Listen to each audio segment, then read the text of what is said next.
ইরানের সর্বোচ্চ নেতা মোস্তফা খামেনি কি আদৌ বেঁচে আছেন নাকি তিনি এখন কেবলই এক অদৃশ্য ছায়া? ইসরায়েলি প্রধানমন্ত্রী বেনিয়ামিন নেতানিয়াহুর এক সাম্প্রতিক বয়ানে এখন তোলপাড় গোটা বিশ্ব। সিবিএস নিউজকে দেওয়া সাক্ষাৎকারে নেতানিয়াহু যা দাবি করেছেন তা যেন কোনো থ্রিলার সিনেমার চিত্রনাট্যকেও হার মানায়। ইসরায়েলি প্রধানমন্ত্রীর দাবি মোস্তফা খামেনি বেঁচে আছেন, কিন্তু তিনি এখন আর প্রকাশ্যে নেই। এক অন্ধকার নিঃছিদ্র নিরাপত্তার চাদরে ঢাকা কোনো এক গোপন বাংকারে নিজেকে বন্দী রেখেছেন তিনি। মার্কিন ও ইসরায়েলি বিমান হামলায় পূর্বসূরি আলী খামেনির মৃত্যুর পর থেকেই মোস্তফাকে নিয়ে রহস্য ঘনীভূত হচ্ছিল। নেতানিয়াহুর মতে বাংকারে থেকে নিজের ক্ষমতা জাহির করার মরিয়া চেষ্টা চালাচ্ছেন মোস্তফা, যদিও সেই কর্তৃত্ব এখন অনেকটাই ফিকে। তবে শুধু খামেনির অবস্থানই নয়, ইসরায়েলি প্রধানমন্ত্রীর কণ্ঠে শোনা গেল এক অদ্ভুত স্বীকারোক্তি। তিনি মেনে নিলেন যে হরমুজ প্রণালী নিয়ন্ত্রণে ইরান কতটা দক্ষ হতে পারে তা আগে থেকে আঁচ করতে পারেনি বিশ্বের দুই মহাশক্তি ইসরায়েল এবং আমেরিকা। যুদ্ধের ময়দানে ইরানের এই চাল যেন এক মস্ত বড় ধাক্কা হয়ে এসেছে তেল আবিব আর ওয়াশিংটনের কাছে। গোয়েন্দা ব্যর্থতার এই বিরল স্বীকারোক্তি এখন আন্তর্জাতিক মহলে এক নতুন আলোচনার জন্ম দিয়েছে। নেতানিয়াহু সাফ জানিয়ে দিয়েছেন, ইরান যুদ্ধ এখনই শেষ হচ্ছে না।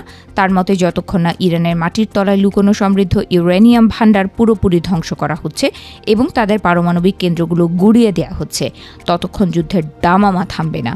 কাজ এখনও বাকি আছে। নেতানিয়াহুর এই এক লাইনের হুঙ্কার যেন বুঝিয়ে দিচ্ছে সামনের দিনগুলোতে মধ্যপ্রাচ্যের আকাশ আবারও তপ্ত হতে চলেছে। ইরান সরকার কি তবে পতনের মুখে? এমন প্রশ্নের জবাবে নেতানিয়াহু এক অদ্ভুত তুলনা টানলেন। তিনি বললেন, কোনো শাসন ব্যবস্থার পতন অনেকটা দেউলিয়া হওয়ার মতো। প্রথমে খুব ধীরে ধীরে এগোয় এবং শেষ মুহূর্তে হুড়মুড়িয়ে ভেঙে পড়ে।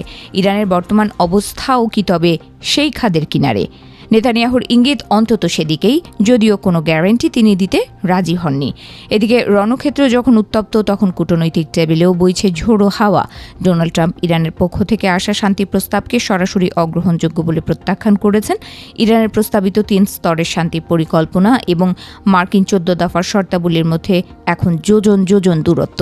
একদিকে ইউরেনিয়াম হস্তান্তরের চাপ, অন্যদিকে অবরোধ তুলে নেওয়ার দাবি। দুপক্ষই এখন অনড় অবস্থানে। ইরানের পক্ষ থেকে পাকিস্তানের মাধ্যমে পাঠানো সেই 3 স্তরের প্রস্তাবটি ছিল মূলত যুদ্ধবিরতি এবং হরমুজ প্রণালী খুলে দেওয়ার উপর ভিত্তি করে, কিন্তু ওয়াশিংটন স্পষ্ট জানিয়ে দিয়েছে পারমাণবিক কার্যক্রমের উপর চূড়ান্ত লাগাম না টানা পর্যন্ত কোনো আপোষ নয়।